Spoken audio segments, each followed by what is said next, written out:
Qu'en Occident, l'opposition accède au pouvoir un jour et le quitte un autre, c'est banal, c'est la norme démocratique.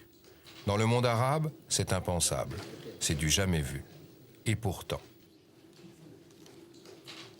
Le 4 février 1998, Hassan II fait appel au chef de l'opposition, le socialiste Abderrahmane Youssouffi, pour diriger le gouvernement. Un an et demi plus tard, le 23 juillet 1999, le roi succombe à une longue maladie. L'après Hassan II, réputé lourd de tous les périls, s'engage dans la sérénité. Le roi est mort, vive le roi. Dès son premier discours du trône, le nouveau monarque Mohamed VI maintient Abderrahmane Youssouffi à la tête du gouvernement en lui rendant un hommage remarqué. L'essentielle continuité monarchique se double ainsi d'une remarquable continuité gouvernementale. Mais qui est ce Premier ministre pas comme les autres, qui a toujours combattu pour la démocratie et estime au soir de sa vie que c'est au cœur de l'État qu'il devrait le mieux la servir? Abderrahmane Youssouffi, c'est pour moi d'abord quelqu'un qui a un passé superbe, anticolonialiste bien sûr, et c'est quelqu'un qui est impur au sens où il n'est pas corrompu. Il représente une tradition très forte au Maroc, celle d'un socialisme qui a eu des martyrs. C'est un homme très, comment dirais-je, très honnête, sincère, franc, très délicat, mais qui a des principes. Et il faut faire avec. Si je veux comparer Abderrahmane Youssouffi aux un homme politique français, et nous avons constamment fait des comparaisons, je dirais que lui, tout de même, c'est à bien Mendès France qu'il fait penser. C'est-à-dire de ces hommes qui n'ont pas apparemment le goût du pouvoir, qui ne se précipitent pas et qui ont même une certaine hésitation devant le pouvoir, un côté Hamlet un petit peu, n'est-ce pas? L'hésitation devant l'action. Suis-je digne de faire ça? Mais une fois qu'ils sont dans l'action et qu'ils ont le pouvoir, alors ils en usent, et ils en usent largement. C'est un homme tenace. C'est vraiment, on croirait qu'on peut l'avoir à l'usure, comme on aurait très facilement une corde en chanvre ou en lin. Et puis on découvre qu'au fond, il y a de l'acier. Est-ce que Abderrahmane Youssouffi est un saint? Je ne saurais répondre. En tout cas, on ne lui connaît pas de péché. Mais comme c'est un homme secret, peut-être que même ses péchés sont secrets.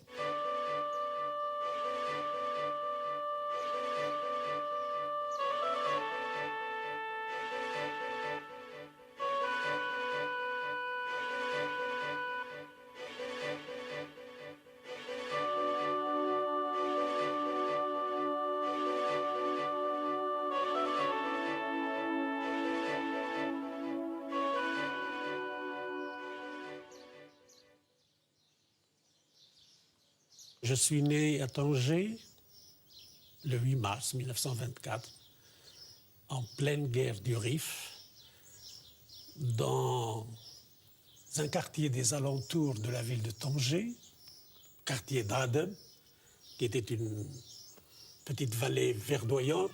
Et j'en ai gardé un très profond souvenir parce que c'était à la fois le lieu de ma naissance, c'était le lieu de ma première école. Et c'était aussi les moments les plus agréables de l'enfance. Malgré cette enfance agréable, le jeune Abderrahmane ne pouvait ignorer que son pays était dominé par l'étranger. De même savait-il parfaitement que ses compatriotes n'avaient cessé de résister à l'occupation coloniale.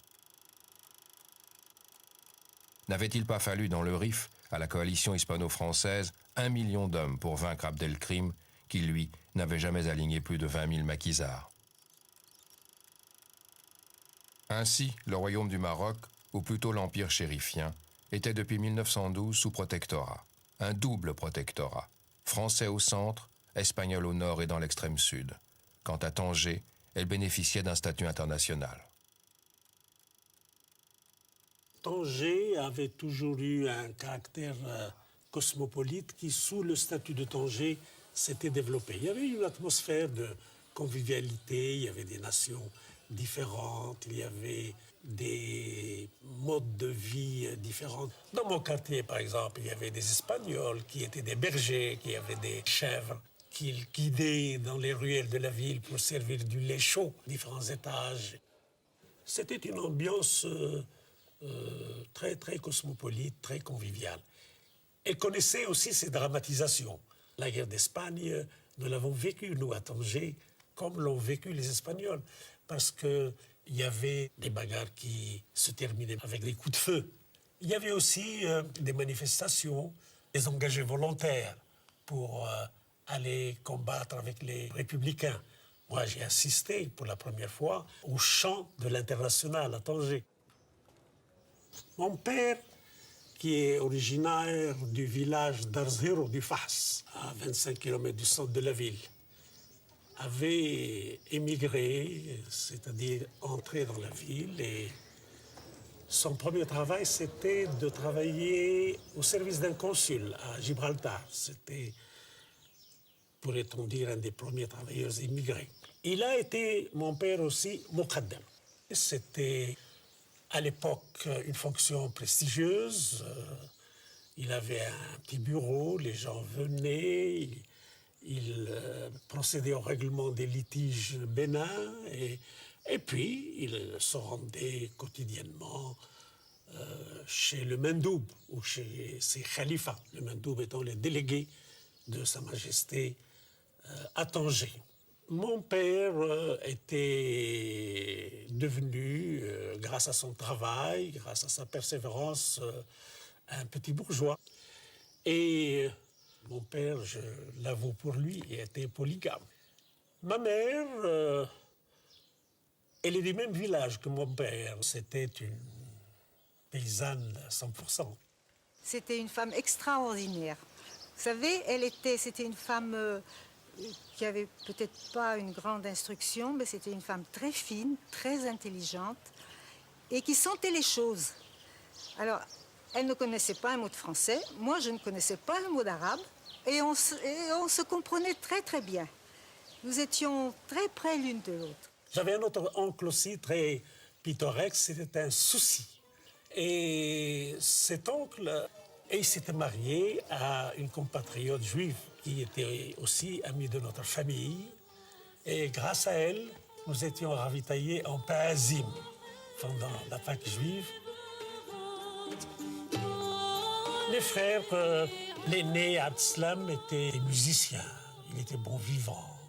Ceci ne l'empêchait pas d'avoir des idées. Et pendant la Deuxième Guerre mondiale, quand Tanger a été occupé par les troupes franquistes, mon frère était courageux et dans ses réunions publiques, il affirmait ses opinions. Il était sûr que les Alliés allaient triompher. Et il a été enlevé par la police spéciale franquiste. Et depuis, nous n'avons plus aucune nouvelle. J'avais un deuxième frère qui était, lui, qui se destinait à être instituteur. Mais il a travaillé dans l'imprimerie. Mon frère, grâce à sa technicité, grâce à son sérieux, était devenu un élément fondamental dans la marche de cette imprimerie. Ce qui fait que lorsqu'il était en désaccord avec son patron, il faisait la grève tout seul. Et il nous inondait la maison de journaux. C'est à cette occasion que j'ai vécu ma première humiliation. Parce que c'était le début de la guerre d'Espagne. Moi, j'ai obtenu mon certificat d'études en 1936. Alors, mon frère, après son déjeuner, avait laissé la table inondée de journaux et je n'avais pas de chance. Voilà mon père qui descend pour sortir, il voit ces journaux, il me dit « Alors, dis-moi, qu'est-ce qu'il y a dans ce journal ?» Je prends un journal, je lis le général Franco. Alors je lui dis « Il y a un général français ?» Il me dit « C'est ça ton certificat d'études ?» Ne me traduis rien du tout, lis-moi dans le texte, je comprendrai tout seul. Et je crois que c'est depuis ce jour-là que j'ai été piqué au vif et que je voulais savoir et comprendre réellement ce qu'il y avait dans les journaux. Devant poursuivre ses études loin de Tanger, Abderrahmane a besoin d'une bourse. Il l'obtient difficilement et gagne le collège de Marrakech. Marrakech est alors le fief du fameux pacha Le Glaoui, qui ne peut rien refuser à ses maîtres français et impose la terreur aux Marocains. Moins criante, plus sournoise à Tanger, l'oppression coloniale règne jusqu'à la caricature à Marrakech. Et c'est ici que germe chez Abderrahmane la conscience politique. Je ne suis pas monté une seule fois dans un autobus de Marrakech sans que je n'ai assisté à une scène d'un racisme de bas étage, par exemple, qui provoquait une répulsion chez les gens qui sont d'une sensibilité un peu aiguë. Et donc, tout cela s'amoncelle et se cristallise petit à petit. Et arrivé à un certain âge, vous êtes prêt à vous engager. C'est ce qui m'est arrivé au collège Moulay Youssef à Rabat. Prise de conscience à Marrakech, engagement politique à Rabat.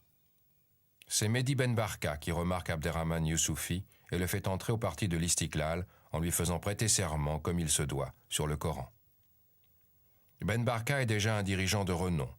Grâce à son dynamisme légendaire, à ses talents d'organisateur, le collège Moulay Youssef devient une pépinière du nationalisme. Tracts, articles, études, c'est Mehdi qui approvisionne les cellules du parti en littérature patriotique, laquelle emprunte ensuite des chemins inattendus. Lorsque nous terminions la lecture du bulletin que nous envoyait Mehdi, nous le recopions et, ou bien si nous avions une copie supplémentaire, nous la faisions parvenir au Collège impérial.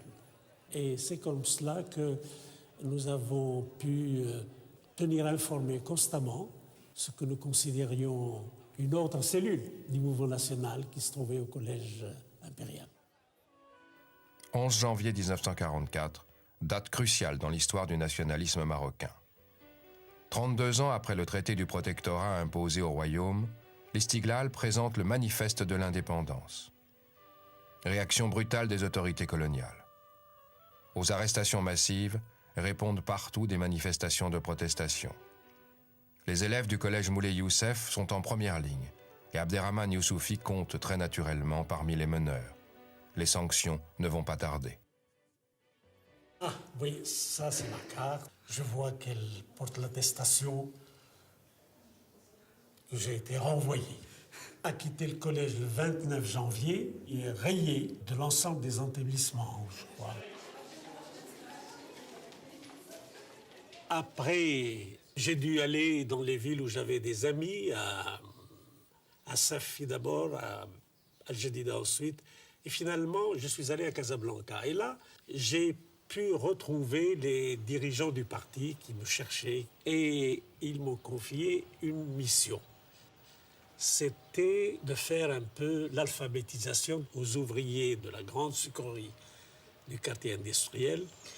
Mais c'était un truc, parce qu'on avait la première cellule du parti dans cette usine, voulait avoir un maître d'école qui, sous la couverture de l'alphabétisation, allait pouvoir prendre contact avec les ouvriers du quartier. Et c'est ce que j'ai fait à partir de juillet 1944. J'étais devenu maître d'école, je me suis occupé des ouvriers, puis de leurs enfants, et j'ai constitué des cellules dans différentes usines du quartier industriel, dans les carrières centrales.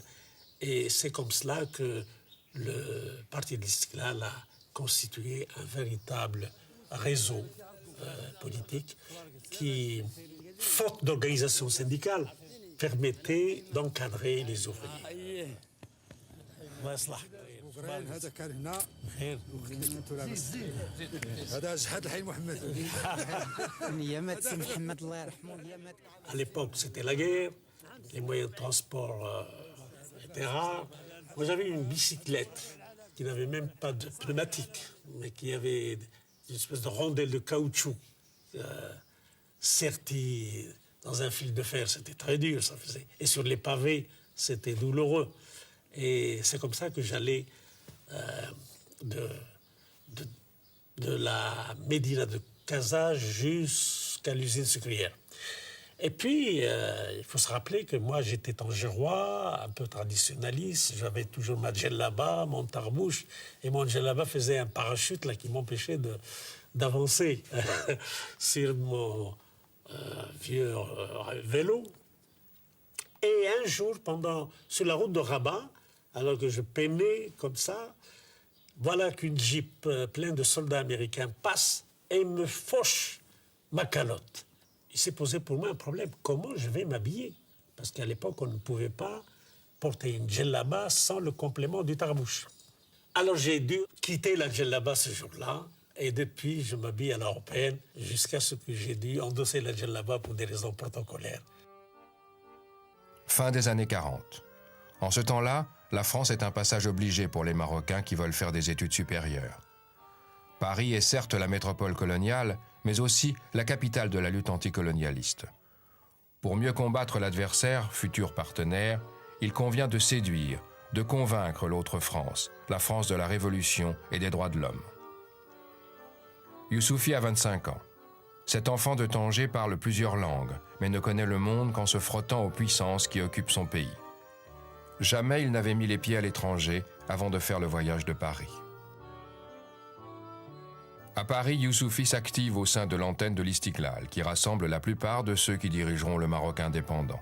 Abderrahim Bouabid, Moulay Ahmed Alaoui, Abdellah Ibrahim, Abdeltif Benjeloun, et j'en passe.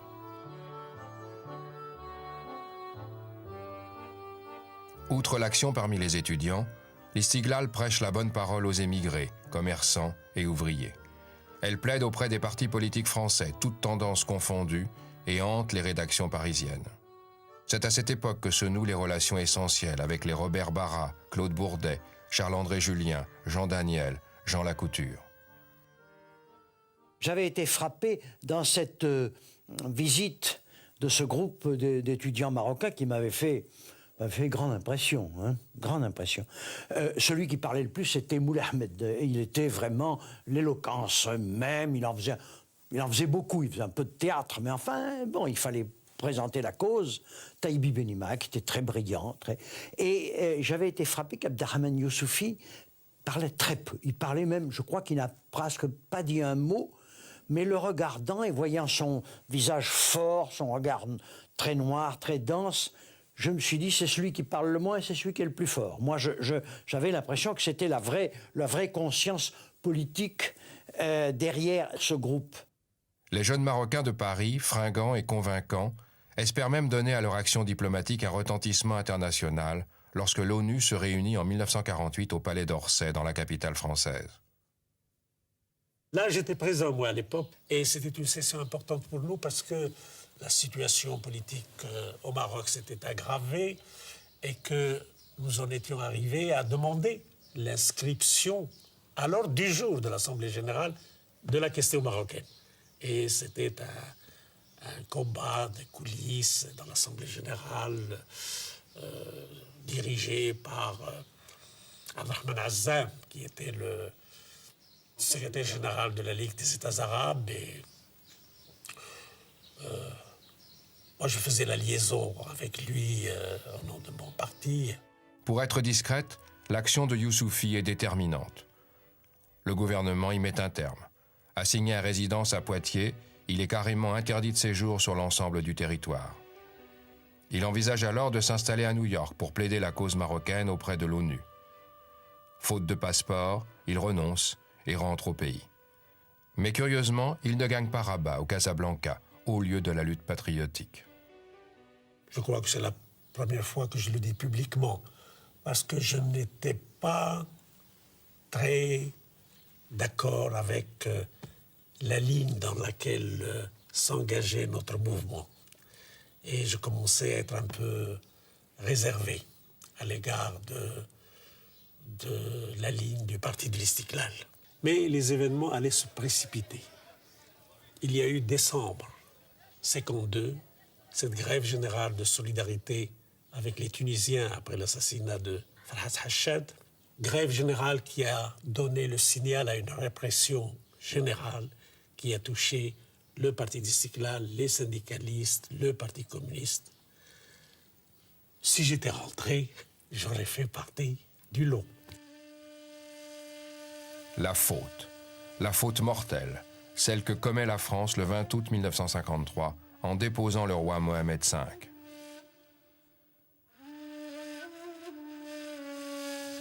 Son successeur, le fantoche Ben Arafat, ne peut sortir de son palais sans risquer sa vie. Le Maroc s'embrase.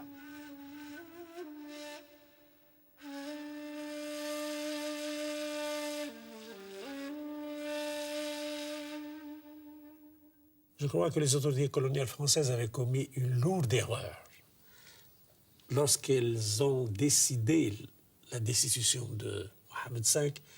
Ils n'avaient pas averti les Espagnols ni obtenu leur accord. Ce qui fait que le gouvernement de Franco s'est considéré comme vexé, et ça a été pour le Maroc un allié objectif, ou plutôt ça nous a procuré un sanctuaire. D'abord embryonnaire, la résistance armée s'organise et s'amplifie. Le nord du royaume, le Maroc espagnol, devient un sanctuaire précieux pour la résistance. Les combattants algériens y bénéficient du même soutien. Les premières armes en provenance d'Égypte sont destinées indistinctement aux deux mouvements de libération. Le 20 août 1955, deuxième anniversaire de la déposition de Mohamed V, marque simultanément la naissance de l'armée de libération marocaine et l'insurrection générale dans le Constantinois en Algérie. Dans les années 50, la collaboration alors a pris une tournure beaucoup plus fondamentale, en ce sens que les opérations armées ont été combinées entre des hommes comme Ben Bella, Ben Mhidi, Boudiaf, Yousfi et d'autres dirigeants marocains. Automne 1955, accélération formidable de l'histoire. Le 1er octobre, l'ALM, l'armée de libération marocaine, déclenche sa première opération d'envergure dans le Rif. Le 5 et 6 novembre, Mohamed V quitte son exil pour être accueilli au château de la Selle-Saint-Cloud près de Paris. Le 16 novembre, c'est le retour triomphal à Rabat. Comment expliquer cette précipitation étourdissante des événements? Pour les dirigeants français, un choix pour pouvoir contenir ce qui se passait en Algérie. Il fallait que dans le reste du Maghreb, les choses se calment plus. Je crois que c'est un des facteurs. Il y a aussi, il ne faut pas enlever aux Marocains le mérite de l'efficacité de l'action, même économe qu'ils ont menée. Elle a été productive et nous nous félicitons qu'on n'ait pas à regretter aujourd'hui des centaines et des milliers de victimes, ni d'un côté ni de l'autre. Je crois que le Maroc a choisi une voie admirablement intelligente et sage à travers ces jeunes intellectuels. Ils ont vu constamment, sans jamais s'incliner, sans jamais collaborer, n'est-ce pas? Ils n'ont pas collaboré. Il y a eu le passage Sibécaille. Bon, mais je crois que le Maroc n'a pas honte du gouvernement Bécaye et de ce passage-là. Et après, très vite, on a vu surgir Abderrahim Bouabid et très vite des hommes qui étaient les militants national, Istiklal, qui avaient le mot Istiklal à la bouche, qui sont arrivés très vite au pouvoir. Bon, que ce soit passé d'une façon relativement amicale avec la France, bon, après tout, l'indépendance n'est pas forcément la mort du dominateur principal. Si les mains se croisent à un certain moment, bon, il y a quand même pas mal de Marocains qui ont payé de leur vie aussi le passage à l'indépendance. Après tout, l'armée de libération, il y a eu des gens qui sont morts pour l'indépendance, mais le Maroc a gardé l'essentiel de ses élites pour gouverner son pays. Après le retour de leur roi et l'abrogation du protectorat, les Marocains ont le droit d'être fiers et de se réjouir.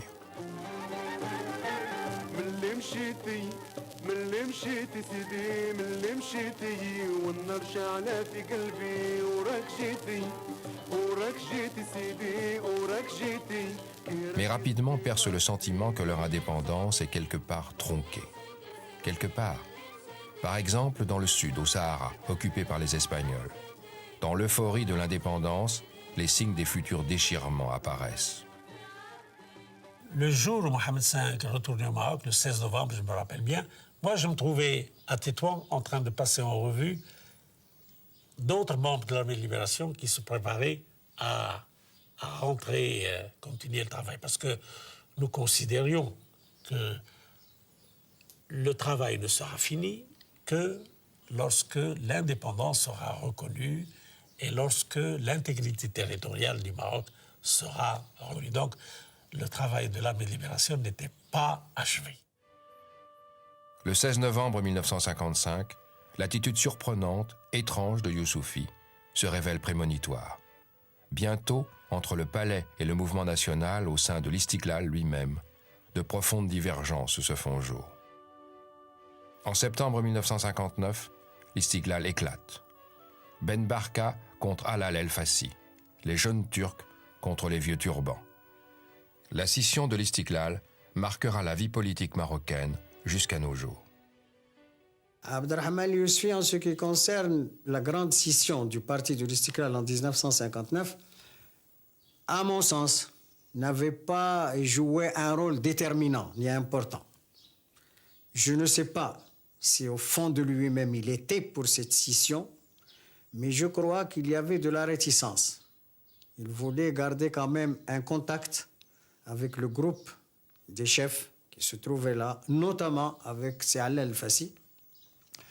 Mais Abderrahim Bouabid aussi était dans ce sens-là. Mais lorsque le moment de vérité était venu, Abderrahim avait dit un mot, et je crois que c'est celui-là que Abderrahmane Youssoufy a adopté, c'était de dire « moi j'irai du côté où il y aurait la classe ouvrière, où il y aurait les travailleurs ». En ces débuts des années 60, le destin du royaume bascule. Divers événements éclatent qui façonneront l'histoire du pays. C'est d'abord la mort brutale de Mohamed V, le père de l'indépendance.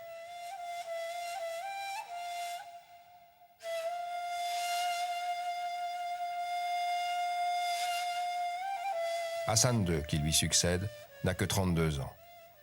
Les augures à Paris et à Washington lui prédisent un règne tumultueux et surtout très éphémère. 6 mois, pas plus, pronostique la CIA.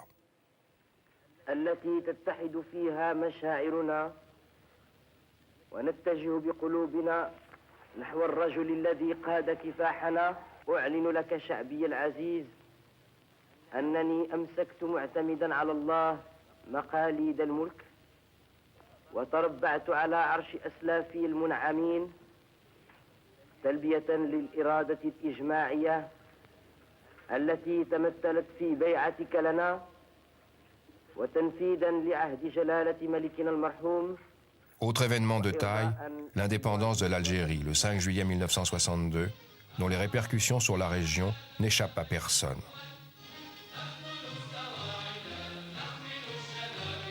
L'Algérie de Ben Bella étant la Mecque de la Révolution, Hassan II sait qu'il sera jugé désormais sur le terrain de la démocratie.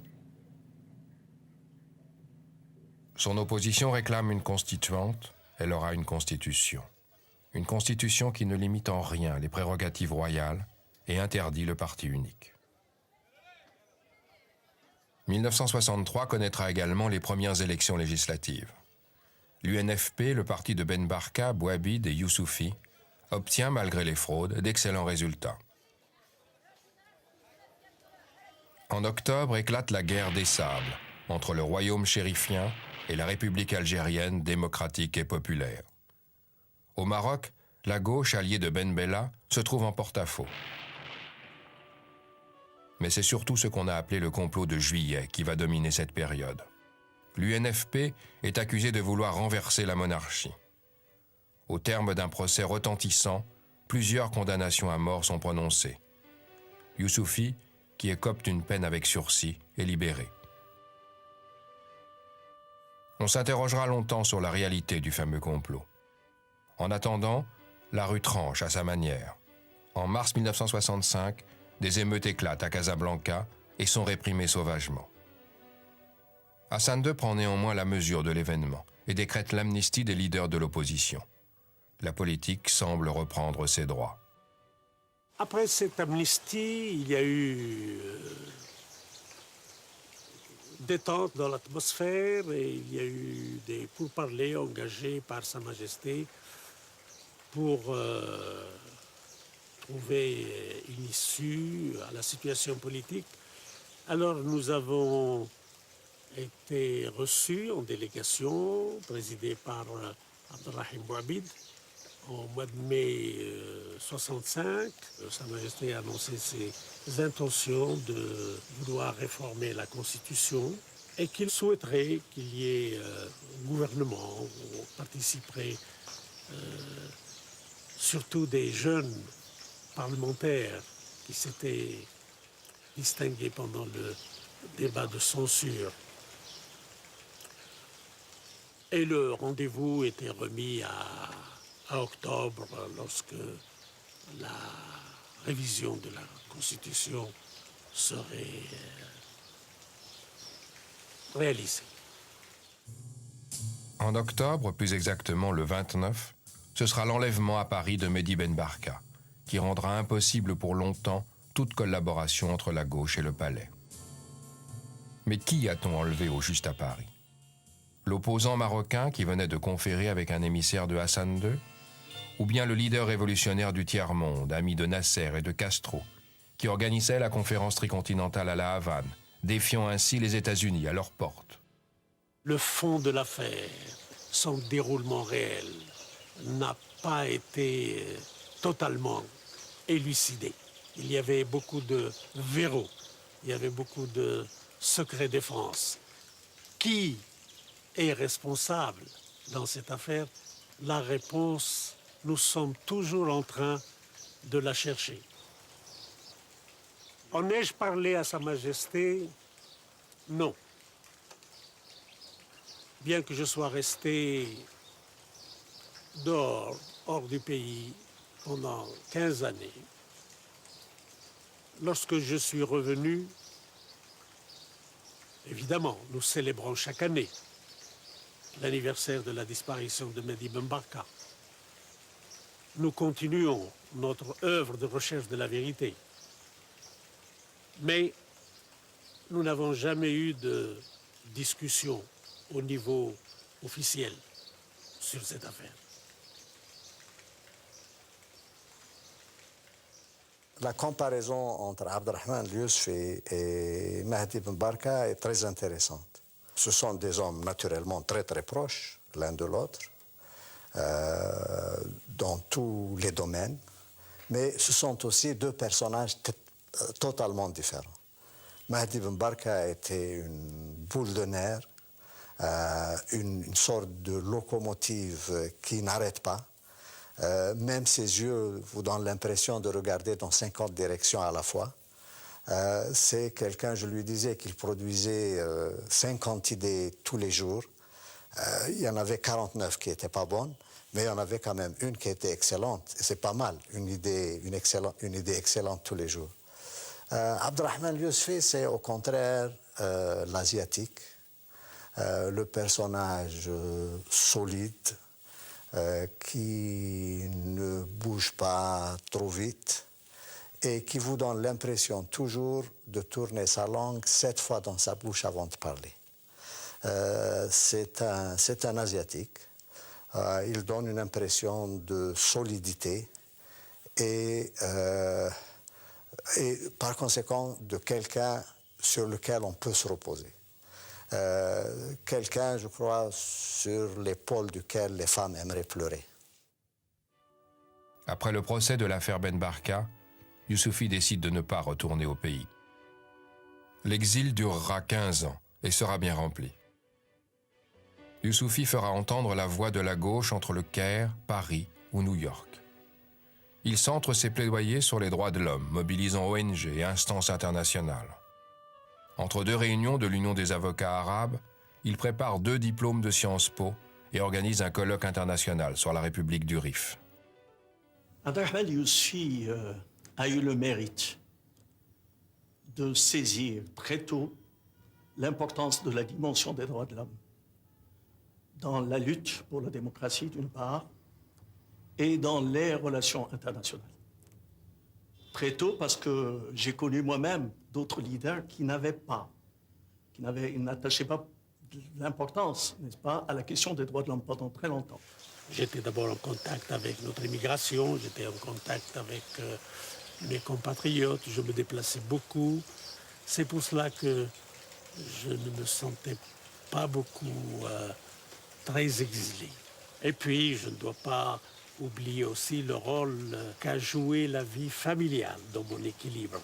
Je dois beaucoup à ma femme Hélène, qui a été pour moi un appui très fort. Les meilleures années de notre vie, de notre mariage, nous les avons passées en exil, parce que nous étions très près l'un de l'autre. Et moi, je fais partie d'une famille qui est très soudée. Et Abderrahmane, il faisait partie de cette famille. Je suis rentré en octobre 80 et nous avons dû affronter une épreuve nouvelle. C'est les conséquences de 81, à la fois les retombées de la grève générale, la répression qui s'en est suivie et surtout l'arrestation des membres du bureau politique et à leur tête Abderrahim Bouhabid lorsqu'il s'était exprimé sur la procédure à suivre concernant le référendum. Donc c'était un retour mouvementé et j'ai pu prendre ma part de responsabilité dans ce qui allait se dérouler. Au cours de cette décennie, nous avons pu constater avec tristesse que vers la fin, Abderrahim subissait une situation physique éprouvante et c'était pour nous une grande peine. Il nous quittera le 8 janvier 92. Étrange et admirable destin que celui de Abderrahim Bouhabid. Homme d'État, il avait été tenu éloigné des affaires. Mais parce qu'il avait tenu tête à Hassan II sans rompre et sans quitter le pays, il avait maintenu, vivace, l'espoir de la démocratie au Maroc.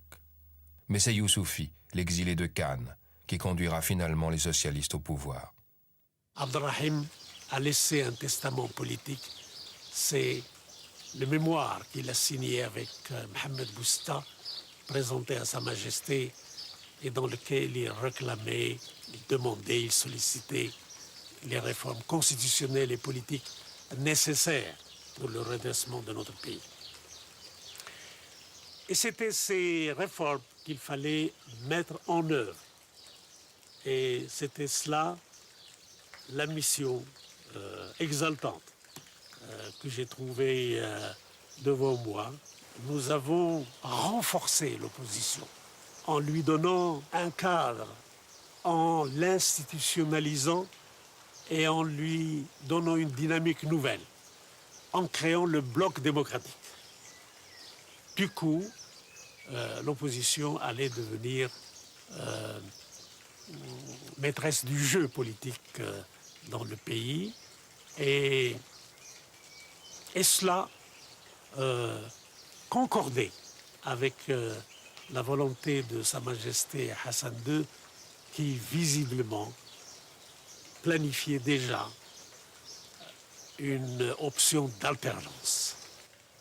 ندعو المواطنات والمواطنين أن يدركوا أن ساعة موعدنا جميعا مع التاريخ قد دقت. Après de laborieuses négociations, l'alternance est sur les rails.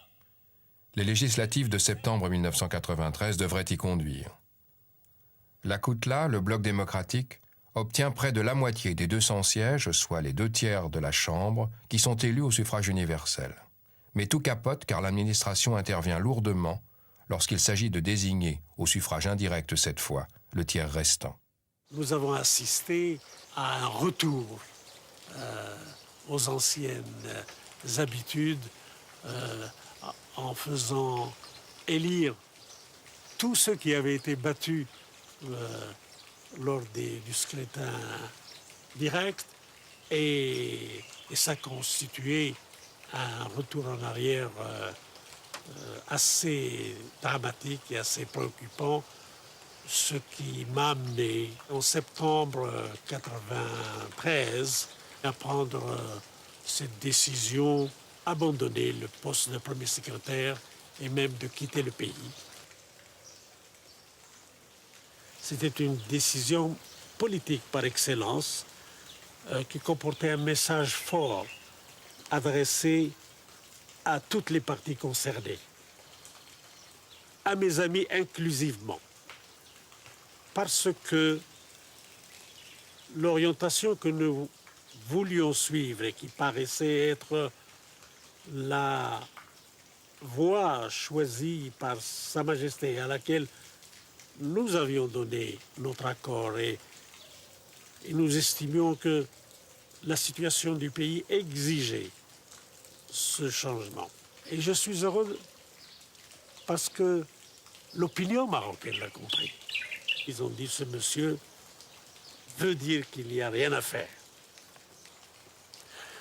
Et je suis resté tout de même 1 an et demi faisant la grève à Cannes et j'ai constaté qu'il y avait des changements qui commençaient à se dessiner. Le premier grand changement, c'était la grâce amnistiante qui a fait sortir des centaines de prisonniers politiques, qui a permis à tous les exilés de rentrer. C'était déjà un acte politique d'importance qui traduisait manifestement que la page allait être tournée. L'amnistie générale permet à Youssoufi d'organiser le retour de Fki Basri, l'ancien chef de la résistance. Hassan II annonce en outre une révision de la Constitution. Désormais, la première chambre sera entièrement élue au suffrage universel. Les prérogatives du Premier ministre responsable devant le roi, mais aussi devant le Parlement, se trouvent élargies. Lors des législatives, l'USFP, le parti de Youssoufi, arrive en tête. Les conditions de l'alternance sont réunies.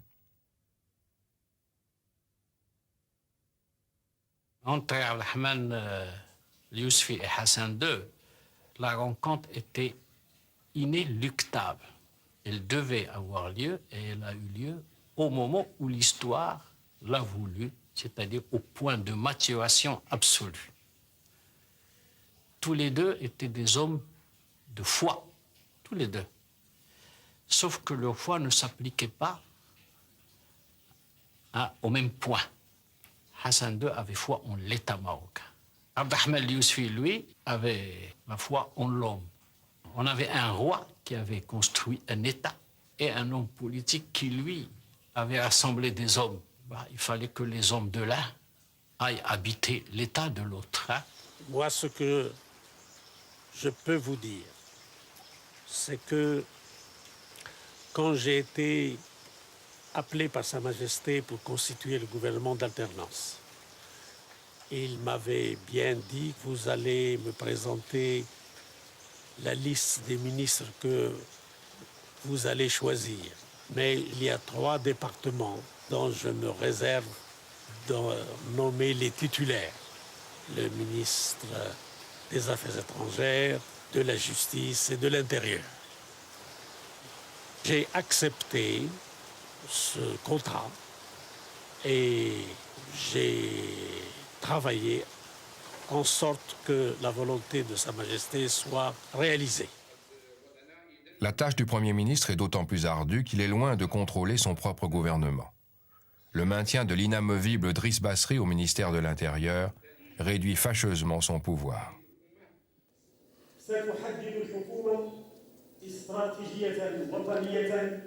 Serein, zen, Youssoufi ne s'en préoccupe pas outre mesure et se met au travail.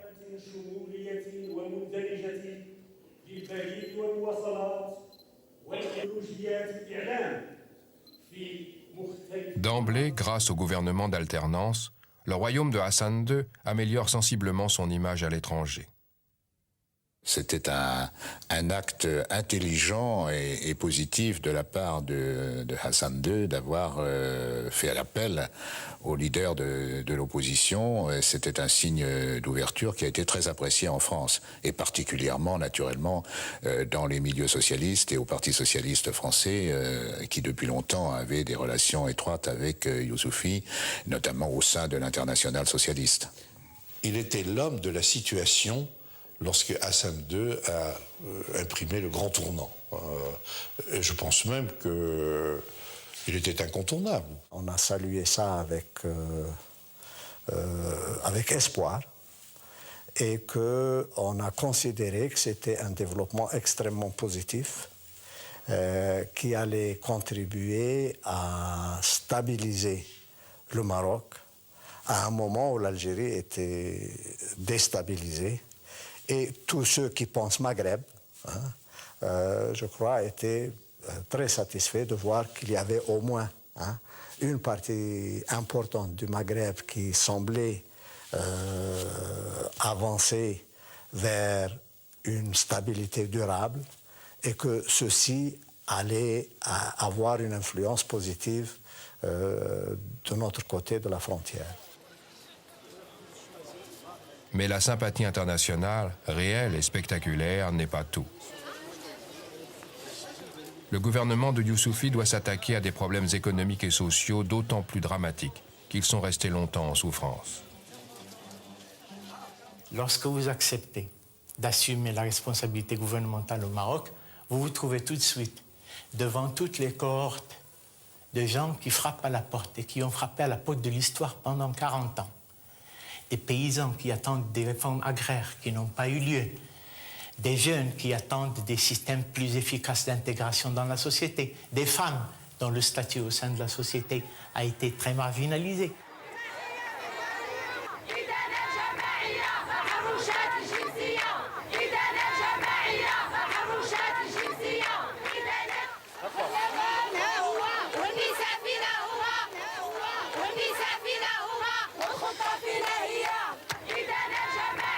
Je crois qu'il y a un hiatus essentiel, un décalage entre ces attentes qui se sont accumulées et qui s'expriment. Je crois que ce qui est important maintenant, c'est que les Marocains expriment leurs désirs, leurs ambitions, et c'est important.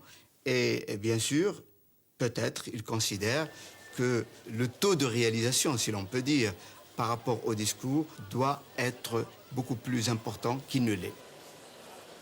Naturellement, si Sa Majesté n'avait pas joué le jeu, l'expérience de l'alternance n'aurait pas prospéré.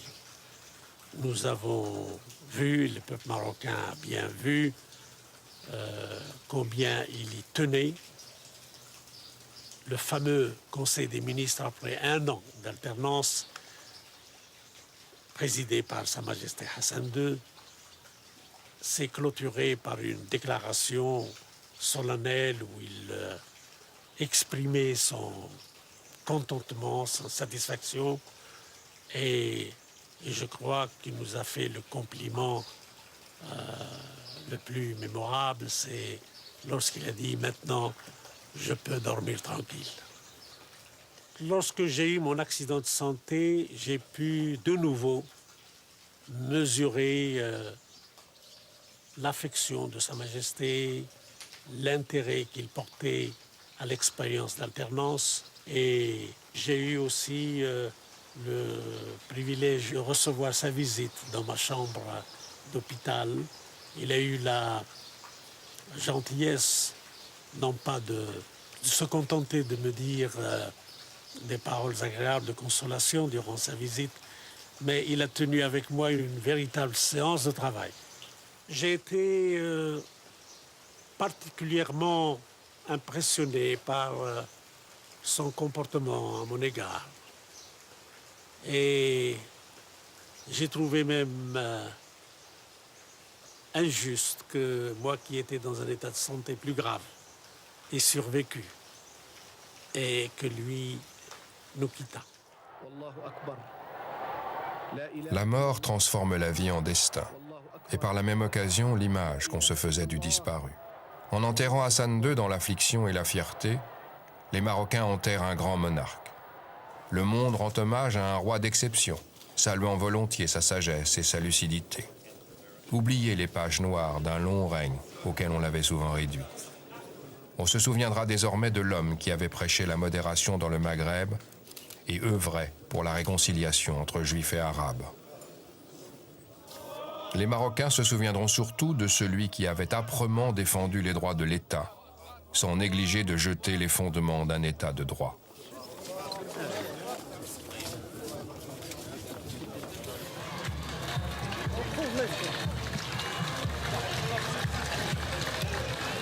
Ainsi, le testament de Hassan II, jamais formulé mais compris de tous au Maroc, a été respecté. La transition monarchique s'est déroulée dans une sérénité exemplaire. La mission de Abderrahmane Youssouffi n'est pas achevée pour autant. Son programme de réforme est plus urgent que jamais. Mais il dispose d'un atout essentiel, la confiance sans faille du nouveau monarque. Une fois Sa Majesté Mohamed VI amené à prendre la succession de son regretté père, j'ai pu constater que ce jeune prince avait tout à fait l'étoffe d'un souverain affrontant des situations difficiles. Et ses premières décisions ont été des signaux assez forts.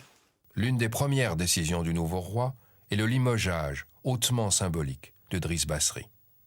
Le règne de Mohamed VI commence sous les meilleurs augures. Le Maroc est rentré au XXIe siècle avec à sa tête un jeune roi dynamique, en phase avec la majorité de son peuple qui est composé de jeunes et capable de décrypter les messages qui lui sont adressés.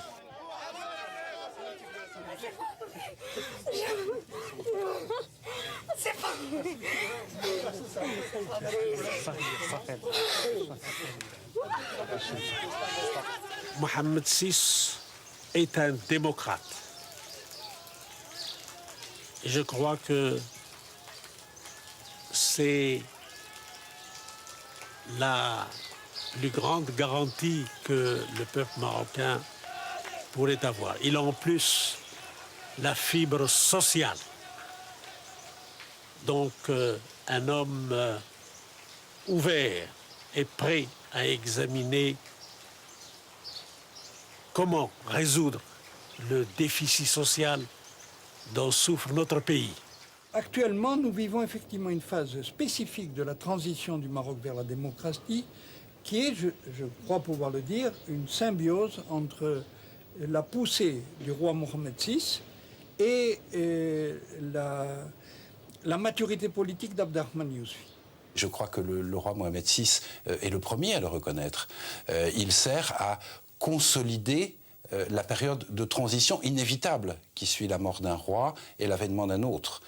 Si la première, la deuxième année de Mohamed VI maintenant se déroule dans un climat qui est toujours un climat d'état de grâce au Maroc, c'est en grande partie parce que l'alternance a fonctionné.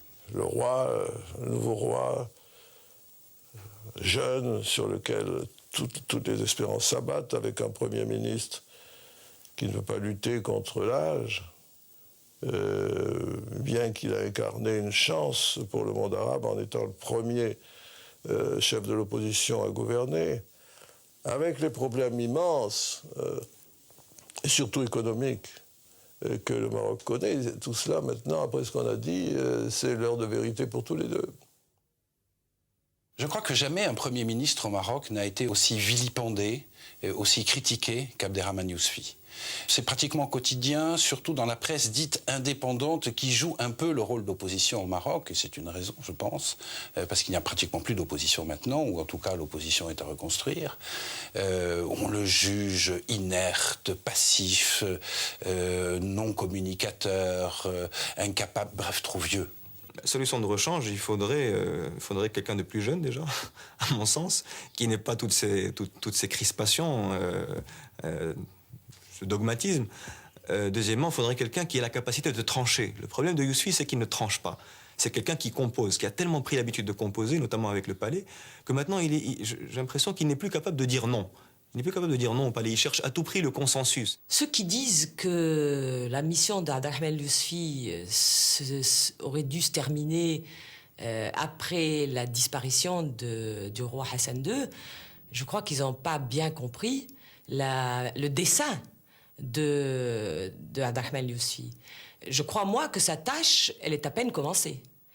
Alors, il nous faut du temps pour faire le lien entre le passage d'une autocratie au régime d'un jeune roi sincèrement moderne et qui a grand besoin d'une figure du mouvement national, d'un résistant, des qualités que Abderrahmane Yousfi offre et sa crédibilité dans ce pays, homme intègre. Pratiquement, je pourrais dire que s'il n'avait pas existé, il aurait fallu l'inventer. Et peut-être même qu'on n'aurait pas pu faire cette transition si Abderrahmane Yousfi n'avait pas existé. Je trouve que le bilan du Maroc aujourd'hui, en plus le passage d'un souverain à l'autre, là aussi on disait après Mohamed V, ça sera après Hassan II. Bon, et puis voilà on est né au troisième souverain. Chaque fois, la succession s'est passée de la façon la plus paisible qu'on puisse imaginer. Moi, je trouve le bilan du Maroc aujourd'hui est un bon bilan. Moi, je suis assez fier d'être l'ami du Maroc aujourd'hui. Sérénité, abnégation, force tranquille en phase avec le jeune roi et le pays profond, Abderrahmane Yousoufi poursuit son bonhomme de chemin. Qui rejoint, pour son pays, il en est intimement convaincu, les chemins de la liberté.